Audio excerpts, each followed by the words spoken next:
Have you ever built the life you thought you wanted and still something was missing?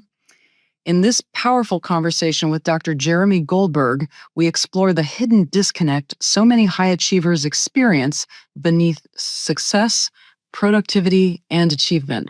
We talk about purpose, emotional healing, authenticity, and what it really takes to be fulfilled from the inside out. This one's deep, honest, and incredibly relatable.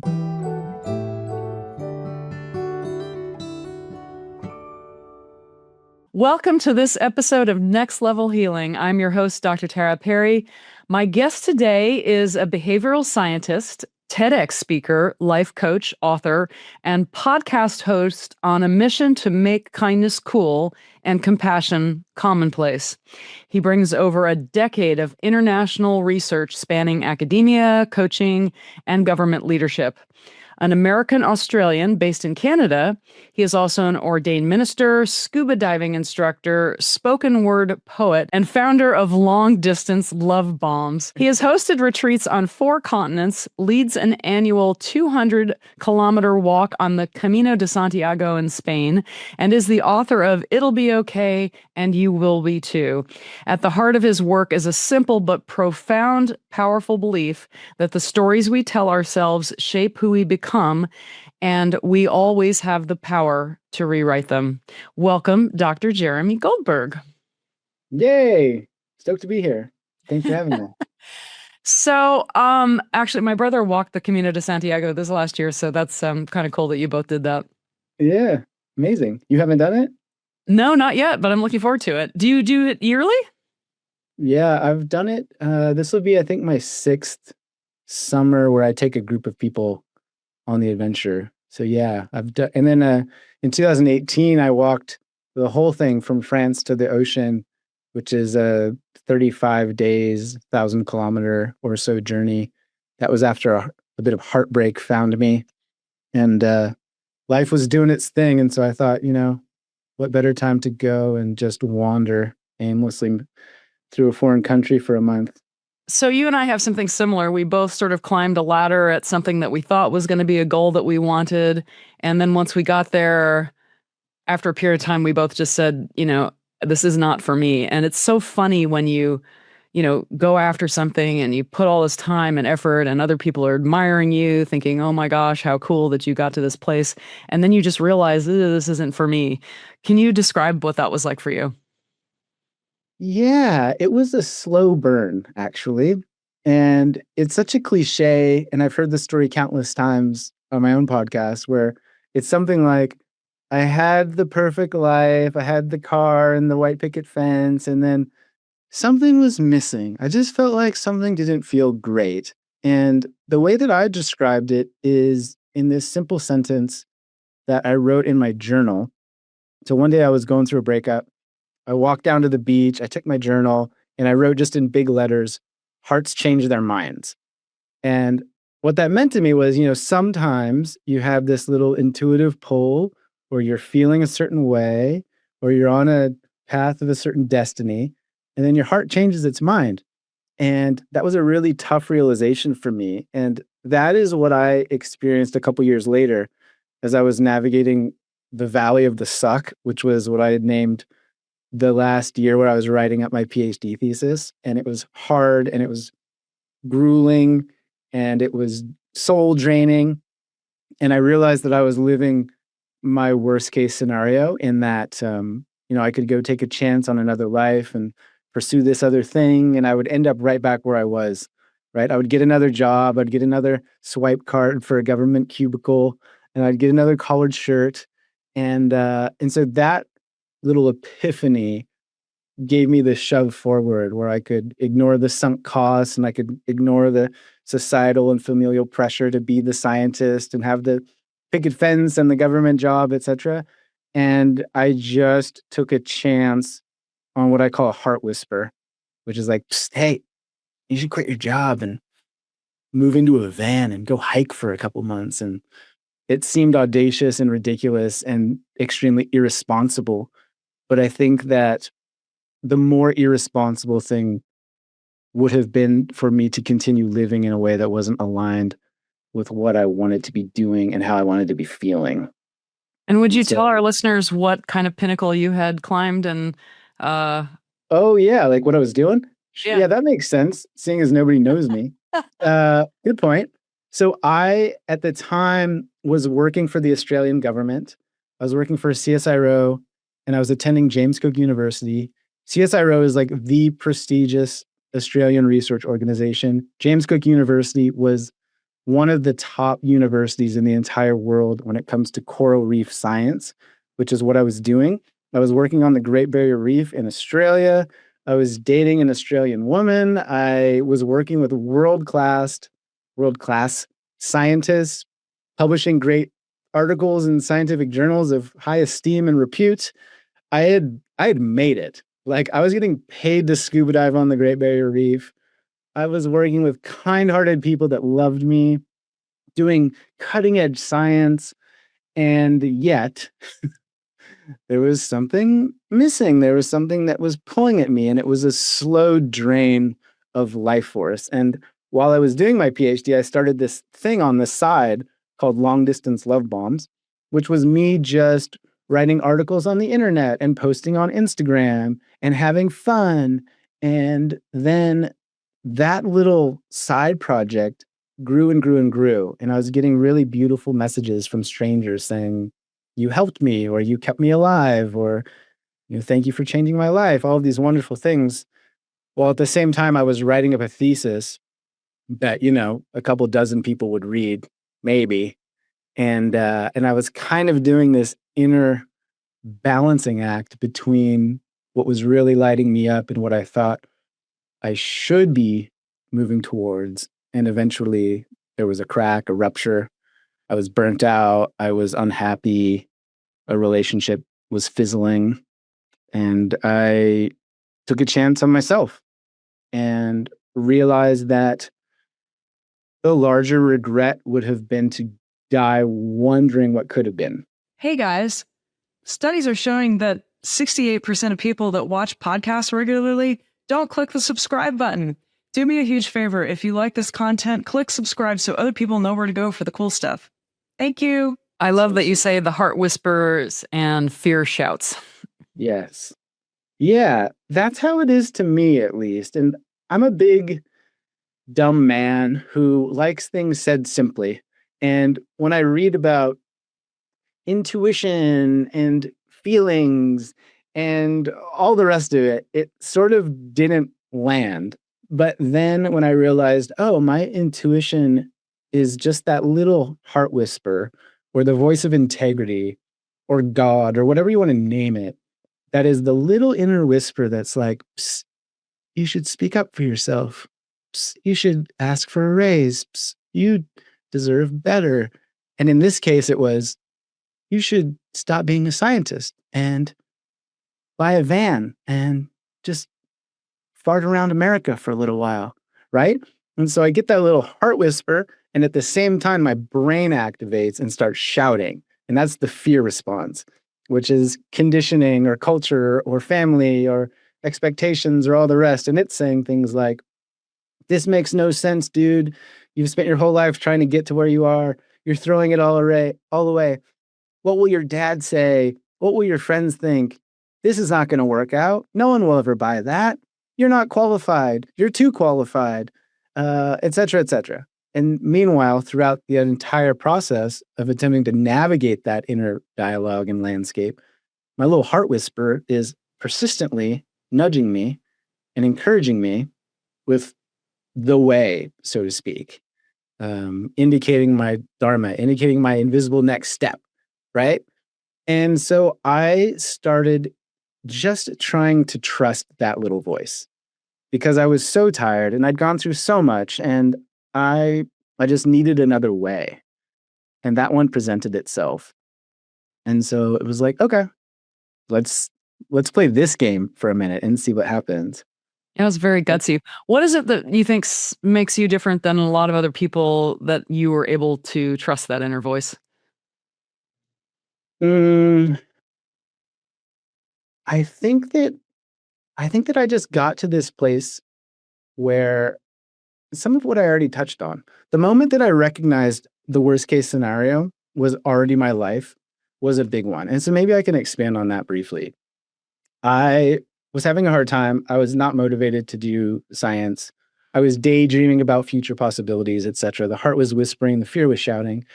And so I started visioning what that might look like. Like, okay, heart whisper, I'll give you a minute. Let's sort of play this out. What might this be? And I said, okay, I've got savings, I've got no kids, I've got no mortgage. I could theoretically go and travel around for a bit and fill my cup back up. And then I could do this online entrepreneurial thing called long distance love bombs, whatever the heck that might be. And I could decide that I'm a life coach and I could be an author and a speaker. And if that all goes completely pear-shaped and I completely fail and nobody buys anything and I suck, what happens next? Okay, well, I look really good on paper because I have a doctorate and I've published papers and I have a network and I know people and I have skills and knowledge and abilities. I could get another job.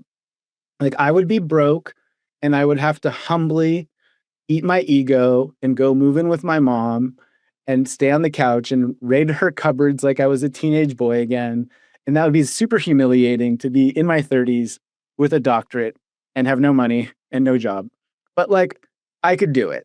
And then I would get a job. What kind of job would I get? I would probably get a pretty good job because of everything I just mentioned. So I'd probably get a job in a cubicle, wearing a collared shirt, working for the government, doing science. And like, that wouldn't be so bad. And in that moment, I was literally in my cubicle in the government building. There was a report on my screen that I was procrastinating writing. And this deep embodied download arrived in me, which was, you're literally living your worst case scenario right now. If you play out that entire vision and it all goes to hell, you will end up literally right back where you are right now.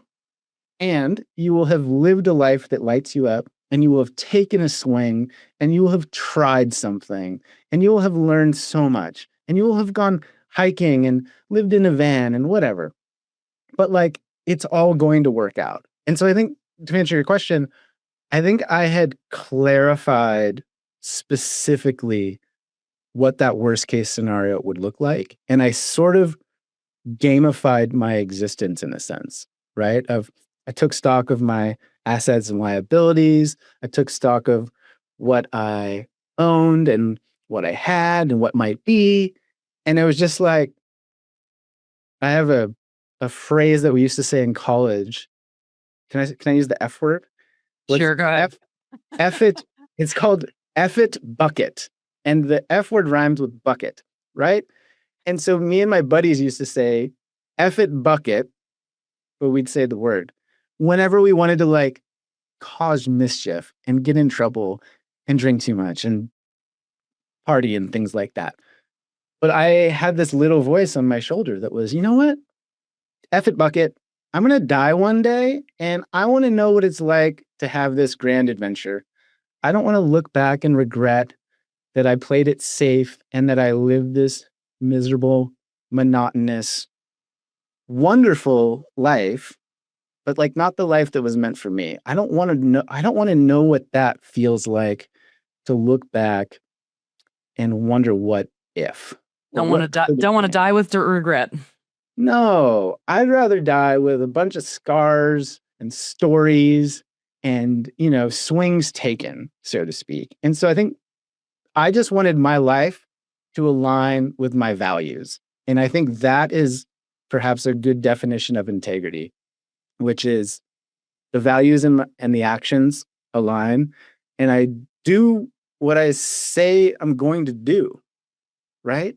And so to me, I was out of integrity, even though the rest of my life looked great. Like from the outside, you would have said, Jeremy, you're educated and working on world-class stuff, and you live near the Great Barrier Reef in the tropics of Australia. Your life is elite, right? Like it was a dream of mine. But again, hearts change their minds.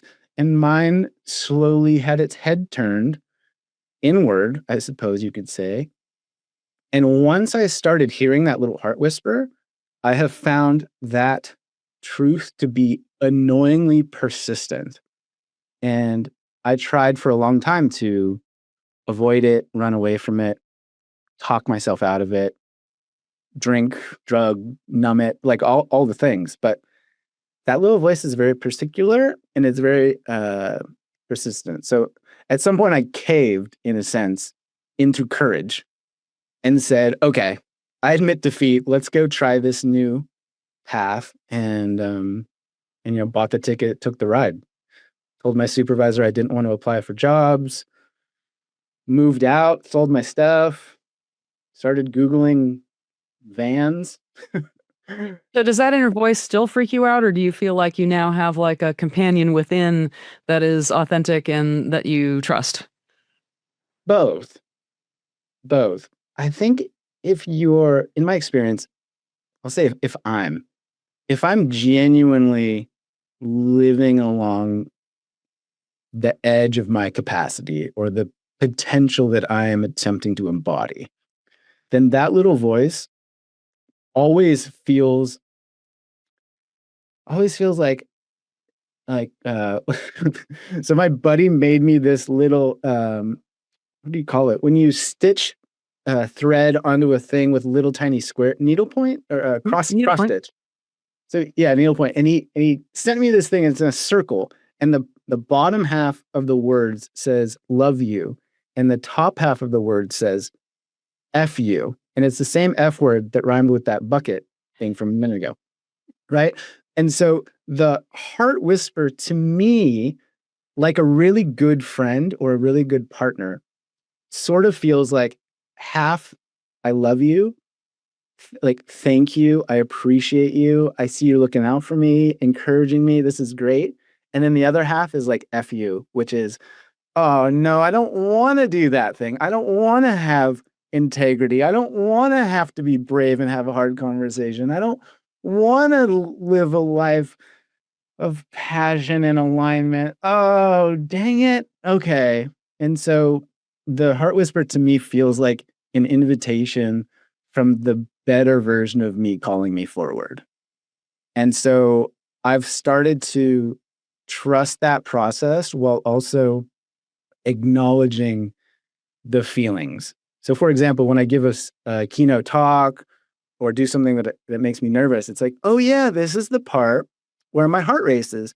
Oh yeah, this is the part where I try to talk myself out of it. Oh, of course, this is the part where I want to throw up and go drink 20 beers and like, run away and change my name and try to avoid the feelings, right? And so I've made peace with the process, and in doing so, that has allowed me to hold myself to the standard that little heart whisper is raising for me. Does that make sense? Yeah, absolutely. So for our listeners who are not familiar, I'd like you to describe a couple things. First, the woman that you met in the airport and how that sort of catapulted you into the long distance love bombs. And also, at what point did you find that, because I know that as organically as you fed into that and got feedback, that just kind of grew. And you must have realized at some point that that was kind of your calling. Yeah. Yeah, it just felt like it felt like a glove that fit, that also kind of irritated me, like because I wasn't used to it, right? In the same way that when I started dating my now fiance, baby mama, the healthy relationship didn't feel like a healthy relationship because I'd never been in one before, like a genuinely healthy one, and so that felt boring to me, and I was looking for the drama and the makeup sex and the passive aggressive games and all of it. And this healthy, mature version felt boring. Right. And so it took me a minute to get used to that. And so I think the same was true of the work that I was doing. So, betting on myself and being brave enough to do that in a public way where I'm sharing parts of my heart on the internet, like that was my job. That felt weird. Like there was growing pains. And as part of those growing pains, I felt a tremendous amount of imposter syndrome and a tremendous amount of doubt because, when you start something new, you're supposed to be terrible at it. Like, like when you start writing, you're not good at writing. And when you start riding a bike, you fall off your bike, right? And so it took me a minute to accept that. Like, oh, you're a life coach and a solo entrepreneur now, and you're not really great at it, but you love not being really great at it anyway. And so I just kind of stuck with it. I was willing to feel terrible and uncomfortable because the process of learning and improving really excited me. And And I'm and then guessing that to some degree, the people that you're speaking to appreciated that because there's just such a raw authenticity about somebody having the courage to, especially a man, to speak emotionally and lovingly publicly. It's kind of an unusual thing. yeah, very much so. It's more common now, but I feel like, a decade ago or so when I began, I wasn't seeing a lot of men publicly, like in a grounded, mature manner, speaking about their inner experience and grief and having a hard time. And so again, like one of my little lines as a big dumb man that I fall back on is that sharing weakness is a sign of strength. And so as I was beginning to do that work of putting parts of myself on the internet and being vulnerable as a, qualification for my job, I realized that, hey, if I can share weakness, then I'm strong. And I recognized also that there's a lot of men out there in the world who are unfortunately marked with this version of masculinity, which requires physical strength and stoicism and, all this standard sort of stuff of real men don't cry and just sort it out and figure it out, etc. And for a lot of those people who are believing in that version of masculinity, if I said to them, hey, like, get on the stage and tell me about the worst day of your life, get on a stage and talk about your last heartbreak, get on a stage and talk about grief or your relationship with your mom, it's a very different kind of strength. And it's a very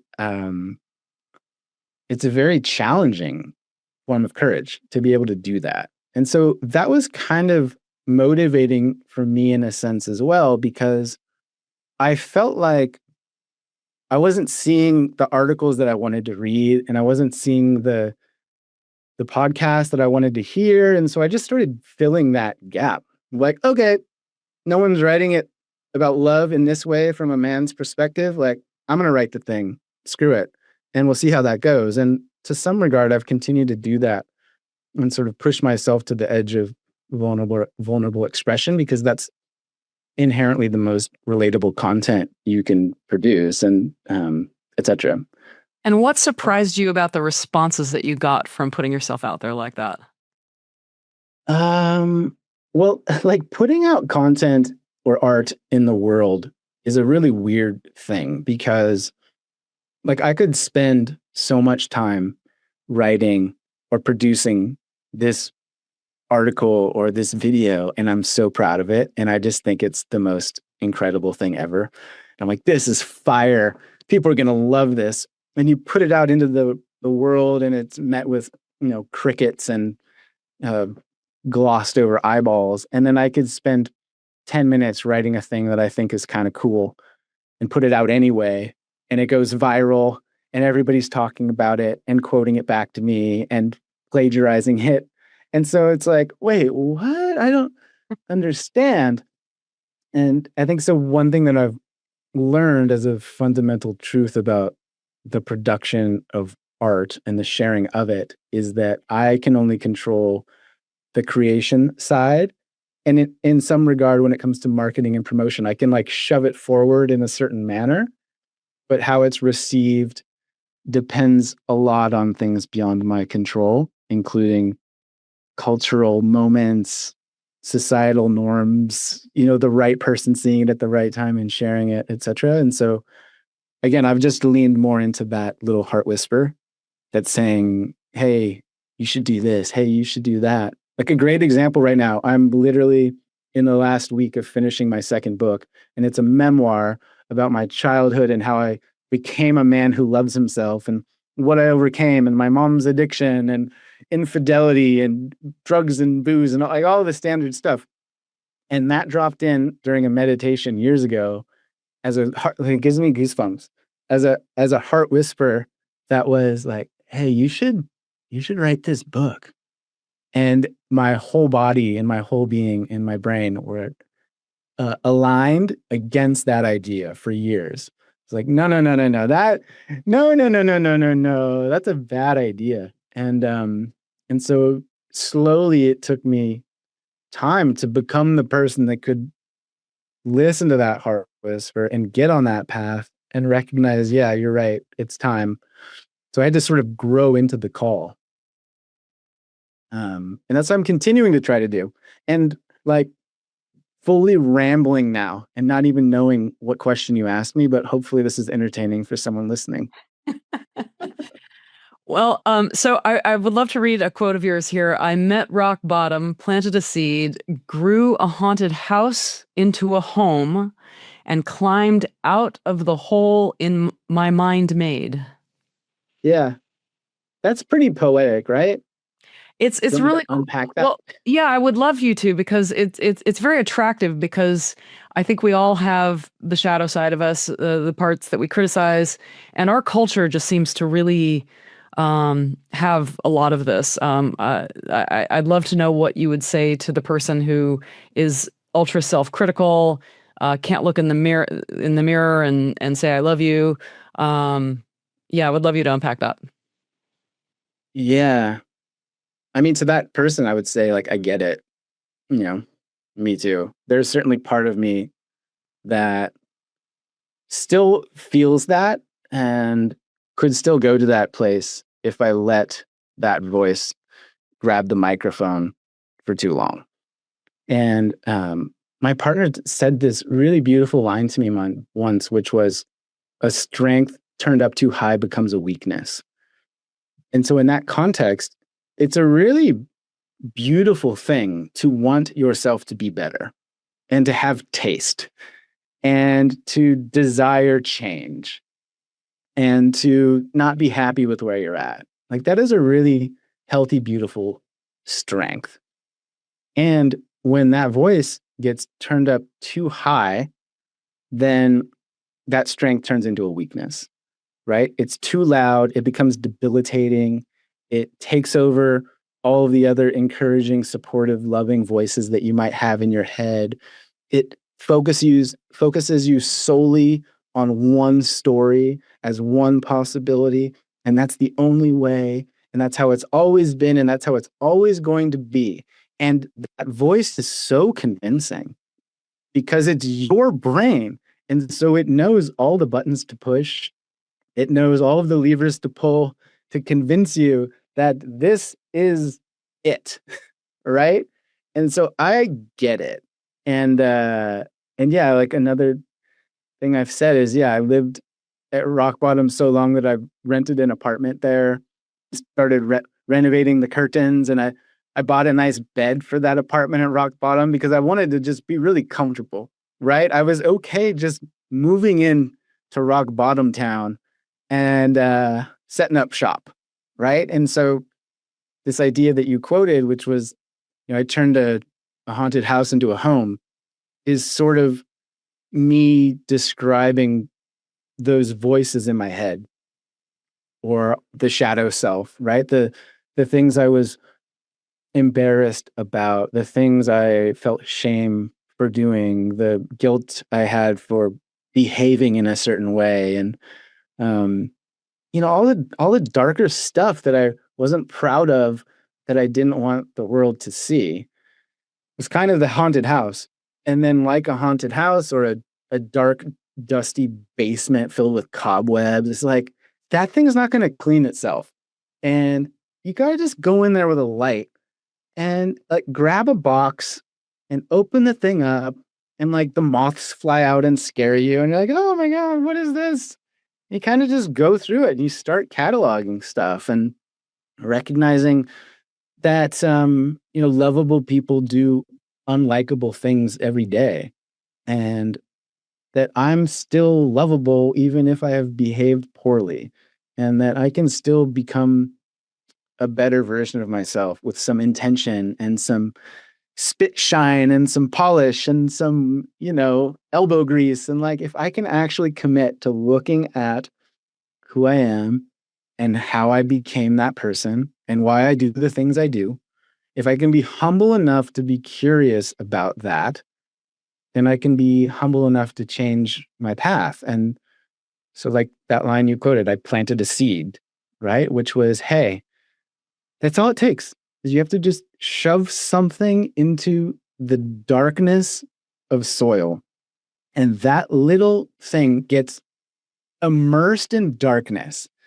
But you give it a little water and you give it a little time and just trust the process. And then it sprouts, right? This tiny little thing that without a brain somehow knows to grow towards the light. And so I feel like there's a part of us as human beings that are built of the same stuff. Like we're all stardust eating starlight. And I feel like there's part of me as a core infrastructure component that is the same as a seed or a plant, which is grow towards the light, dude. Just grow towards the light. And maybe you're all mangled up and chewed apart, but like, just keep trying to get yourself over there. And so that's what I've been trying to do. And that's the work that I help others do with my coaching. I like work with people who are attempting to get to a place that they want to go, who are attempting to navigate life. And it's hard and it's scary and it's overwhelming. And I totally get it. And yeah, I think kindness and self-compassion and curiosity and humility are sort of the starting ingredients to help one, go to that place and alchemize all of the past stuff into something more grand and more beautiful. What phase of the heart opening experience do most people find you at? I mean, are they still like totally locked up and don't even want to look there, don't even want to investigate, just want to keep fighting it, pushing it down? Because there's that famous saying, the only way out is through. And it sounds like by planting that seed there and inviting that to grow just inch by inch towards the light, that's a beautiful metaphor for moving through that.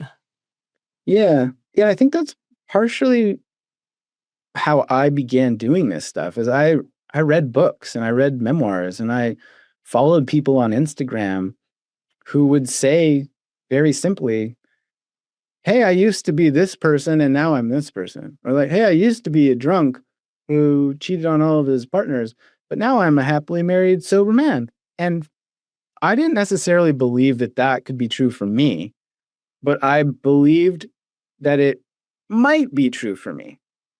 Like that was the seed that was planted. So you studied successful people in the area that you wanted to succeed.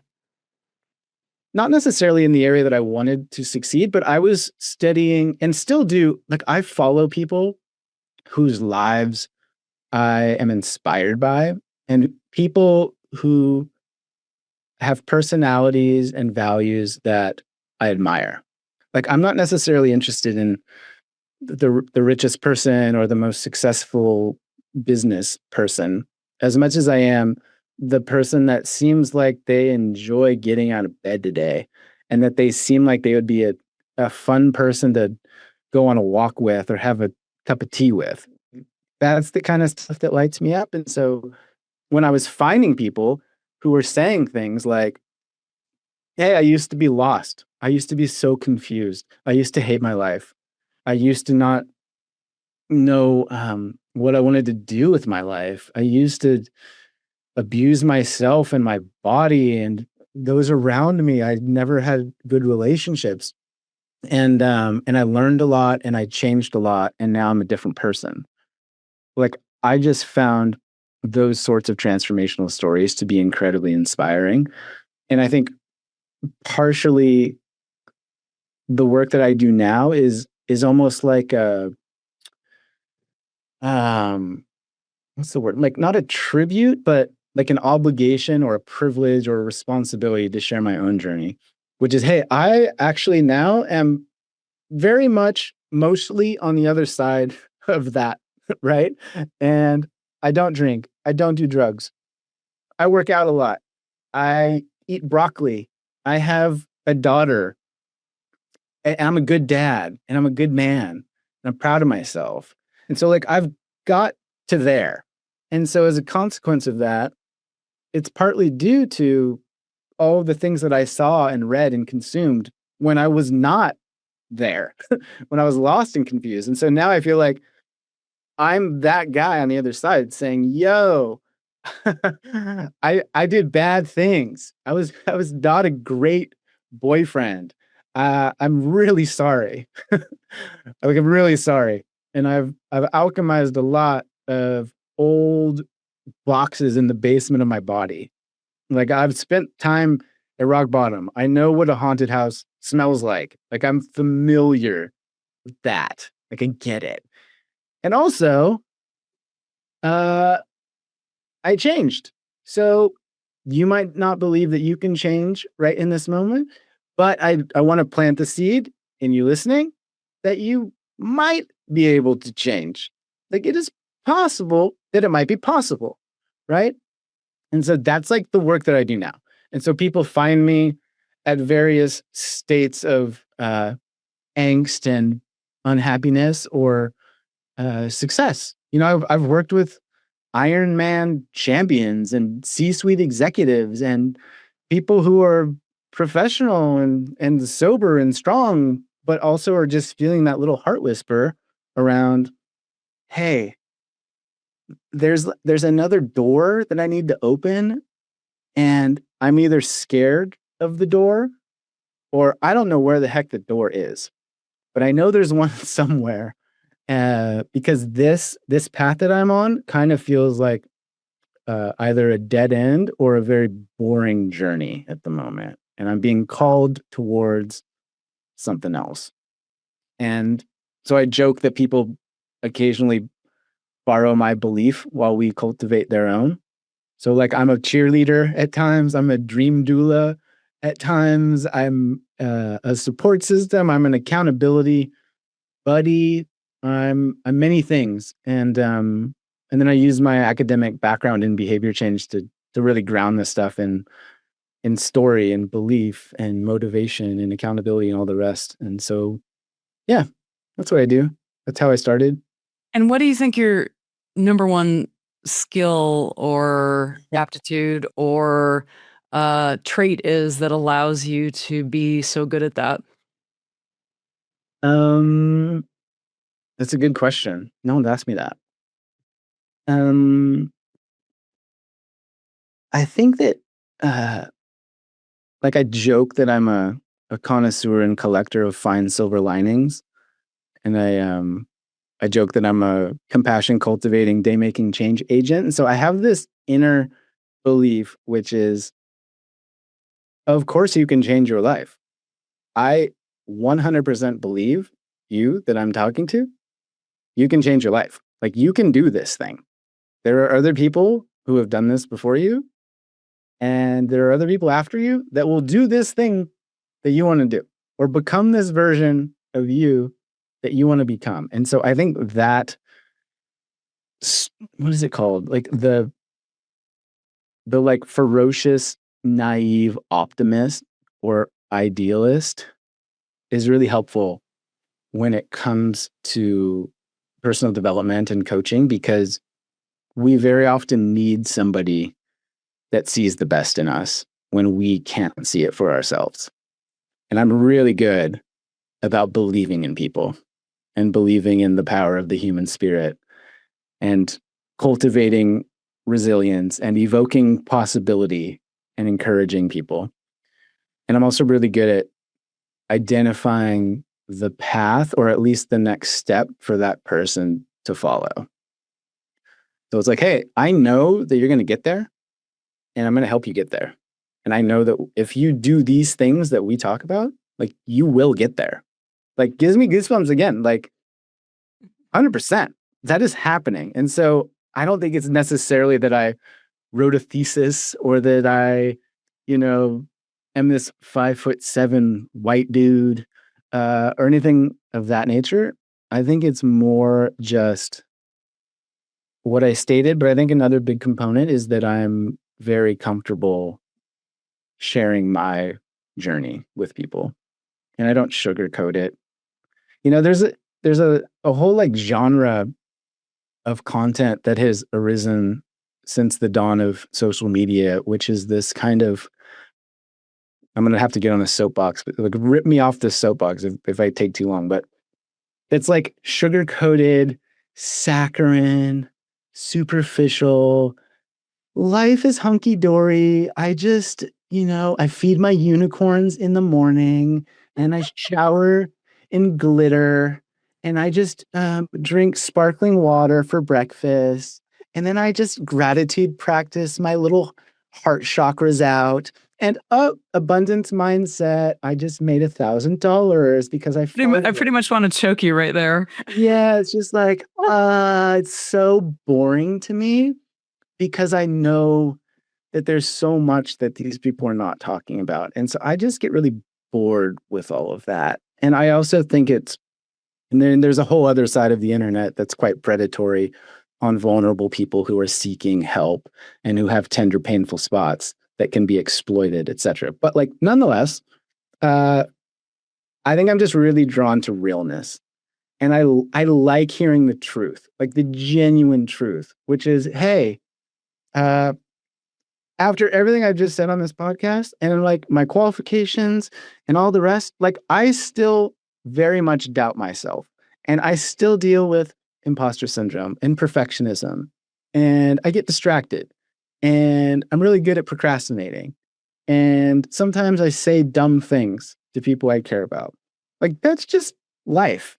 And I'm also in the fire with you, trying to alchemize all kinds of stuff. And it's hard and it's overwhelming and it's full of aliveness. So I think that I've heard repeatedly from people that have worked with me is something like, you're very relatable and you're the same guy in person or on calls that you are on the internet. And like that really lights me up. Yeah. How do most people find you? Is it through referrals or keynote speeches, or are they watching your Instagram? How are most people finding you? I think it's mostly through Instagram and Facebook to some extent. But Instagram's the main place where I party. And the place I party, what a cornball. I'm most active on Instagram, let's say. And then, like if I give a keynote talk, I'll mention, hey, I'm on Instagram and Substack and I wrote a book. And if you want those things, cool. So I don't know. It's sort of this organic, So based on what you said about being real, I just want to read this thing that you wrote. The best people I know are not immune to heartache. They are intimate with it. They are the blessed, broken angels circling the holy kingdom of forgiveness, the destroyed divine crying tears of pristine grief. Yeah. They are the lucky, scarred saviors pacing the grieving halls of redemption, wounded heroes murmuring hymns of clean consolation. They've been beat up and spat on, kicked in and burnt out, and yet somehow they go on. Best people I know have been hurt the worst. They've just made the best of it. So yeah, that was a poem that I wrote on a dark day, on a hard day. And that's another good example of me writing what I needed to hear, which is, hey, like you've been hurt and you've been down and you've, tasted the kiss of the canvas, so to speak, and you're at rock bottom and you're decorating and planting flowers in your dark little dungeon garden. But like, there's a lot of really good people out there who have been carved open by life and filled that space with compassion and love and understanding and all kinds of goodies. And so you can do that too. And don't lose sight of the fact that those people exist and that you can be one. I'm curious if are most of your clients men. And I'm wondering if there's just a bigger gaping need there for men because men are told so much culturally to just man up, big boys don't, boys don't cry. They've been conditioned to not display weakness. So they don't really have the network and the permission to share their heart. Yeah. So no, most of my clients are women. Oh, interesting. Okay. So the vast majority of my following is women. I think it's like 80%, 85% women. Like last time I looked at the demographics. And this is a normal thing. Like I have friends, like my buddy Traver Baum that was on your podcast, which I'm sure is a great episode. You should download it if you're listening. Like he runs a men's organization for men.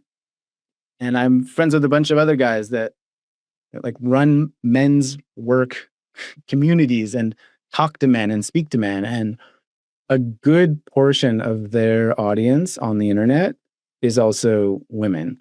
And it's women who are wanting to understand men and how they work and figure them out and how to talk to them, etc.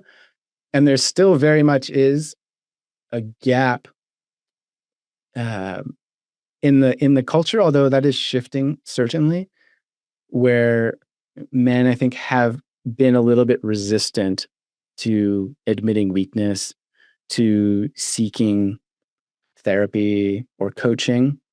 Even though every world-class athlete at the Olympics or professional sports team has a coach, like there's still this disconnect between your average Joe.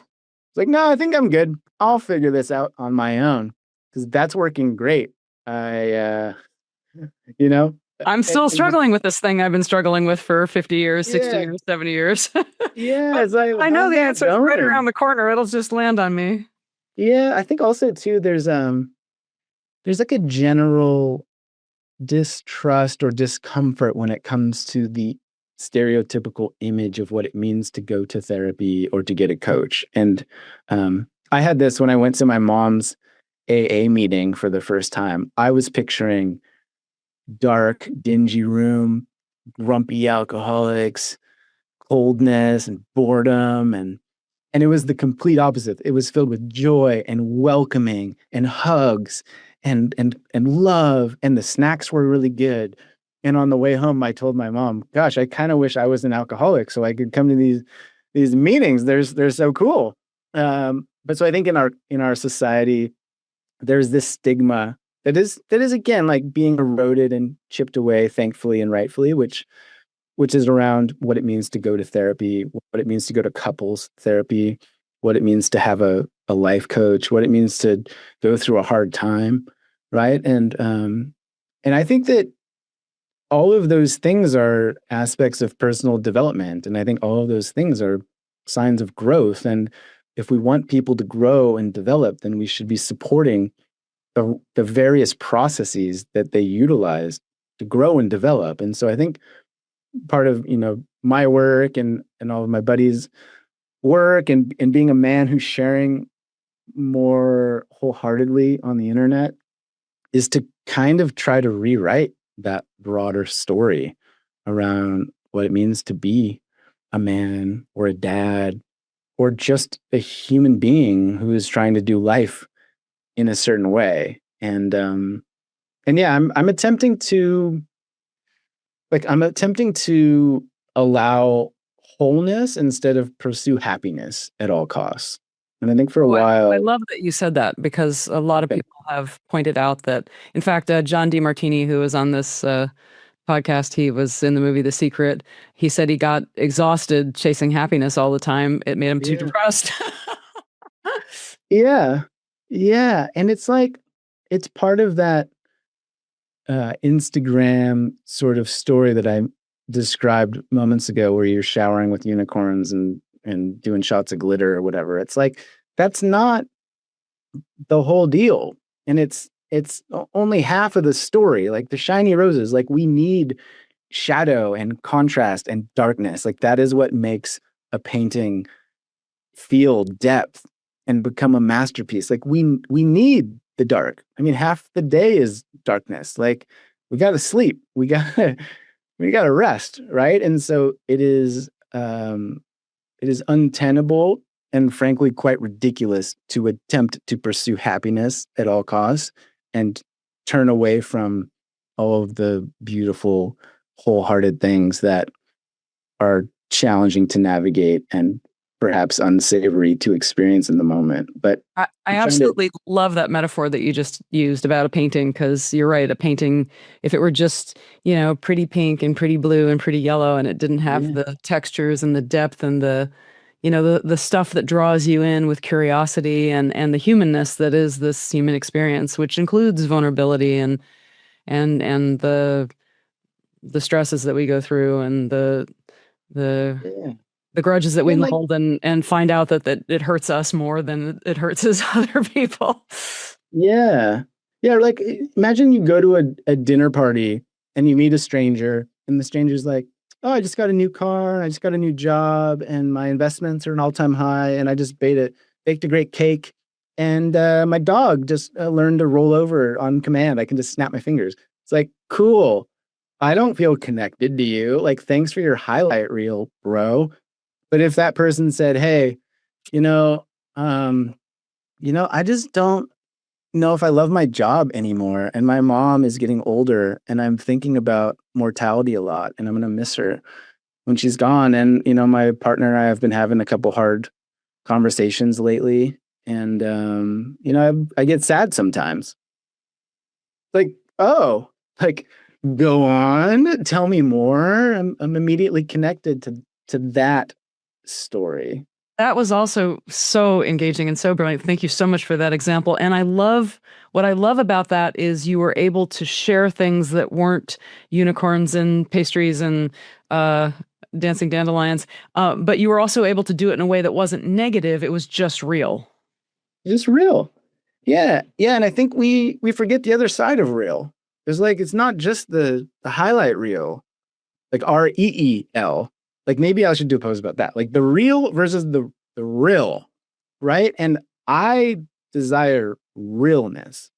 Like like you watch some of these talk shows on the internet now, like the big talk shows, and they're so corny and they're so just in this, you said dancing dandelion thing, and it's pre-scripted and it's fluffy and it's like ha ha ha ha ha ha. It's like I'm so adverse to that now. I'm so The resistant. canned laughter.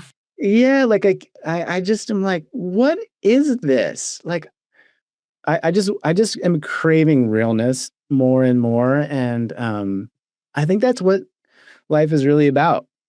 And then we could talk for a long time about what that means and how you navigate real life and the stories and beliefs, etc. But um, that's when I feel most alive, is when I'm feeling deeply. And again, like I'm not good at this.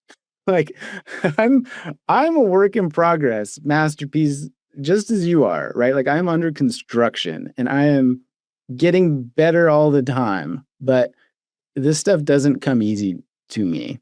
Like I wouldn't say that I'm fluent in emotional expression or fluent or in living from my heart center and all the other language that we utilize. Like I'm still very much a product of my upbringing and my surroundings and my old stories and patterns. And so I'm not like this. Like I don't cry at TV commercials, like I'm still a dude that's attempting to learn how to speak this language and to embody these ideas and to compress the vision into the now, so to speak. And I'm getting better, and I feel like the juice is worth the squeeze from what I've sampled so far. And what are you optimistic about? Am I optimistic about? Um, like I am optimistic about like most things nowadays revolve around my kid. So I have a 20-month-old daughter. I'm like saying it that way because I don't know her age. I definitely know she's mine, and I definitely know she's a daughter. But I'm like, how old do I have a 20? Yeah, yes. So I have a 20-month-old, and I get to be a dad, and it is like the coolest most ridiculous thing possible. And like, even I can't talk about her with like water rushing to my eyeballs. And I resent her for that in some regard. But I feel like I'm dumber now. Like they took part of my brain and just removed it. And you're not going to need that. You're going to be tired and dumb all the time. And then they just bolted it to my heart. And they said, I know you don't want that, but you're going to feel very deeply now. And you might cry at commercials like you said you wouldn't. And so I'm optimistic about my days now. Like I wake up and she like is there with a smile. And so I'm optimistic about what lies ahead for me in terms of just being more present to life. And if you have a hard time being present, go hang out with a toddler because that's the only place they live. And it's the only thing they see. And she notices everything, shapes and colors and sticks and pebbles and flowers. And I find that when I am with her, I can be nowhere else. And when I am nowhere else but here and now, then I am deeply whole in a way that is very challenging to describe otherwise. And so I'm optimistic about the future because I've witnessed firsthand regularly who we arrive on this planet as and what we were capable of being when we just let ourselves be. And so she lights me up and inspires me like no other. And I think that's my final answer. I feel like that was pretty good. I love that. That was great. Thanks. So, how do people find you? How would you like them to stay in touch with you? What would you like to leave people with? Yeah, so I've got the whole personal development starter pack. I've got a nose ring. I've got an Instagram account. I've got a podcast and a Substack, and I do retreats, and I wrote a book, and I coach. But my brand is called Long Distance Love Bombs.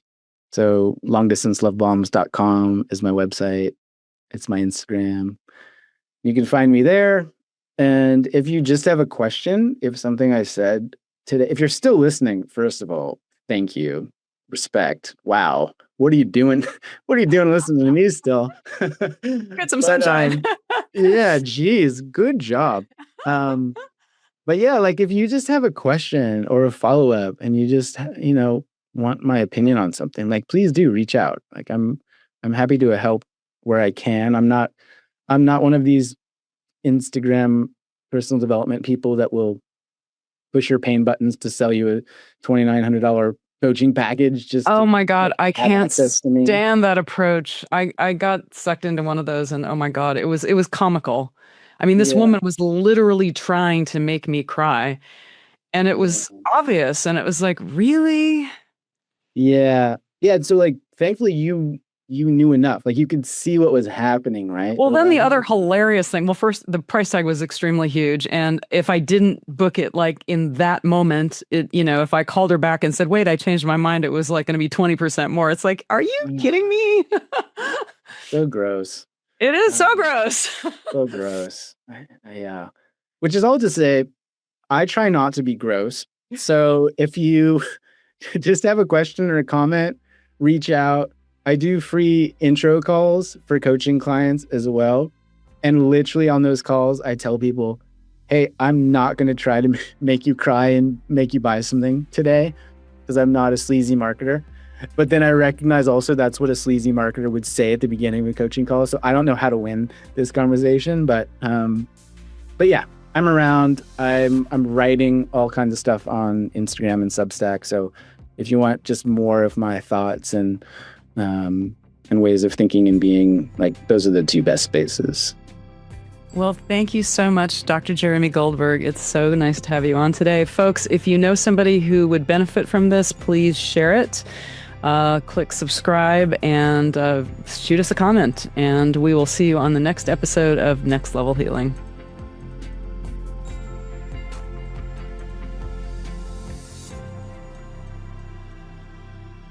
This podcast is intended for the purpose of providing information and education. It does not provide advice and is not meant to be used for any self-diagnosis or the replacement of any kind of licensed professional. The creators and individuals appearing here do not endorse any specific tests, positions, medications, products, or procedures. The views and opinions are expressed in this podcast are of the speakers and do not necessarily reflect the views or positions of any entities they represent.